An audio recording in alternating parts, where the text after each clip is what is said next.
What is going on, Husker Fanatics? This is Ethan Bice, 4 hours to Lincoln. A quick ass show for you today, as I am going to go over the golf scores for both men and women at the respective tournaments, and then preview tomorrow's game against Northwestern as the men travel to Evanston to try to get their first road win. And of course, don't forget tonight, don't miss out, women's basketball against Michigan, at Michigan.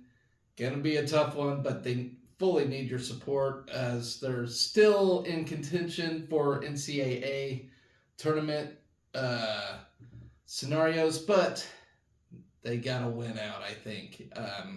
If they don't, I think they can be in real trouble. That Rutgers loss really hurt them last time out. So let's talk about the golf tournament real quick. The men traveled to Briars Creek. As a team overall, finished 10th place out of the 14 teams that were there, so not a good team finish. Hamish Murray, however, tied for 19th went 2 over. Not bad. Finishing top 20 ain't bad. It's not good, but it's not bad. Evan Myers also finished 19th place as well with 2 over. Harry Crockett tied for 53rd. Went 9 over. Will Marshall tied for 67th. Went 13 over. That's a lousy day, but not as bad as Reed Malik, who went 74th and went 18 over par. So, men overall not looking great. Of course, it's just one tournament, and everybody has a lousy day at golf. Hopefully, they can do something. I don't know. Hamish Murray, though, is one of the best guys on the team. Definitely, I'd say, in top 100 in the country. So we got that going for us on the men's side. Ladies went to the UCF invite. Let's talk about that real quick if I can get to it. They tied for 6 in Orlando, which ain't bad. That's a field of 18 teams. That was Kelly and Strand. As a team, let's look. As a team, they were tied for 14th in the 18-team field. So, as a team, not looking great either. But Kelly and Strand carrying all the weight. She had a fantastic spring last year. I would think again this year she'll finish pretty well when it comes to postseason golf action. But men and women's golf at University of Nebraska have really never seen much success in its history. In fact, as I was going through history of all the athletics and whatnot, can't really find nothing. No special awards or anything really. I mean, just a few here and there, but we're not really known for golf at the UNL.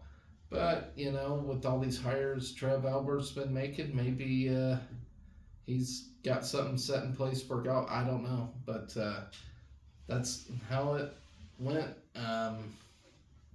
Let's see. Individually, Kelly and Strand tied for 6th, and then the second best player on our team in this tournament tied for 45th. Miu Takahashi, she went 3 over. Tied for 72nd, Lindsay Teal, she went 11 over. Arden Lushim tied 80th, went 12 over.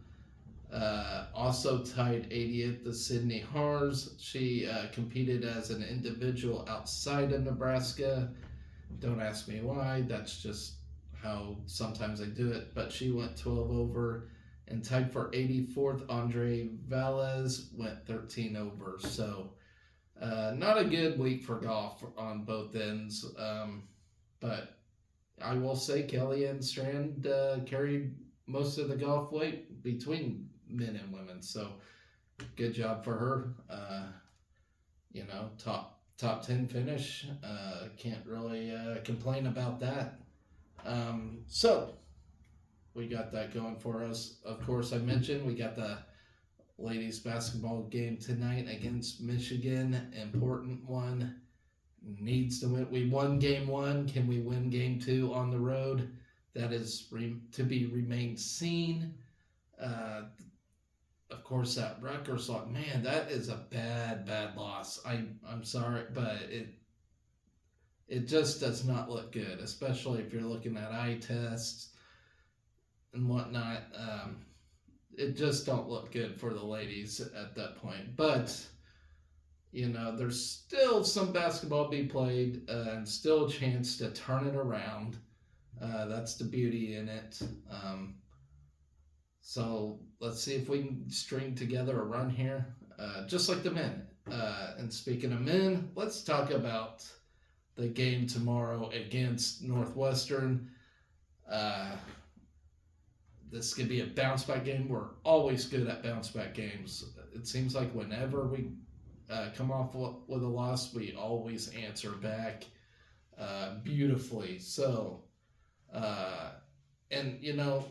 not to mention the loss at Illinois was not a bad loss. That was actually a good effort by our guys. So as long as we can keep playing like we did against Illinois at Illinois, I think we're in good shape. Let's see. And actually, I heard we moved up the net rankings after that loss. So that's crazy in and itself. It shows a lot of people have a ton of respect for our team. I think a lot of people can see how good our team actually is, So it's really a sigh of relief for that, because I really do believe we belong in the tournament, and I really do believe we'll get that first win. So here we go. About Northwestern, Chris Collins is in his 11th season at Northwestern, brings the Wildcats to Lincoln with a 15-7 record, including a 6-5 Big Ten mark. So just about identical to us record-wise. And no doubt about it, they're a good team. And I say they come to Lincoln. They're not coming to Lincoln. We're going to Northwestern. So I think what I'm reading here is from the last time when we played Northwestern, when we beat them, which was earlier this year. So we have that. We meet for the 23rd time tomorrow. Northwestern leads series 13-10. We're just 7-12 against the Wildcats, snapping Northwestern 7-game win streak in the first matchup. The last meeting. And speaking of last meeting, that's when Josiah Alec had a pretty good game. He had a team high 15 points to lead 5 Huskers in double figures, as we posted the 75-69 win over them earlier this year, January 20th. Actually, that really wasn't that long ago. Really. So, yeah, that's when he replaced Juwan Gary. When Gary was out, set the tone with 10 first half points and finished the day hitting 4 or 5 shots from the floor and 7 of 8 from the foul line to help Nebraska snap 2-game losing streak. We improved to 12-1 at home, shot a season high of 55.3% from the floor, including nearly 70% from the floor in the opening 20 minutes. So yeah, that we had a good game against them the last time. So Northwestern's blood has got to be boiling, and plus they're also coming off a loss themselves, which makes it all that more demanding. So we definitely got to be the tougher team. We got to be the aggressors. We got to come out swinging. And no doubt about it, Northwestern is pissed and they're ready to go. They want to win this game really bad. So we gotta want it more. That's all I can say. It's gonna be a tough game, and that's the beauty of playing opponents twice. You may get them first game, but second game it's on. I mean, it's second games are always tough. If you can sweep an opponent, props to you. That's a very difficult thing to do in basketball. So, not saying we're out of it. I'm not saying we're gonna lose, but it's definitely gonna be tough, and I think everybody knows it. Even the players know it, but they should feel good about themselves how they went to Illinois and competed. No doubt about it. That was an awesome win from us, or awesome performance by us. Not a win, we lost, but if we can do that against number 14 team in the country, I think we can do that against Northwestern as long as we played like we did. And not only that, we were in that game the whole time, and we even led for a good margin of it. So let's just get it done. Let's get it done in women's basketball tonight as well. So, as I said, it's a quick show. That's exactly what it is. It'll be about 12 minutes long as soon as I sign off of here. So, please do me a favor, guys. Smash that subscribe button. I would really appreciate that. And as always, guys, be excellent to each other. Go Big Red.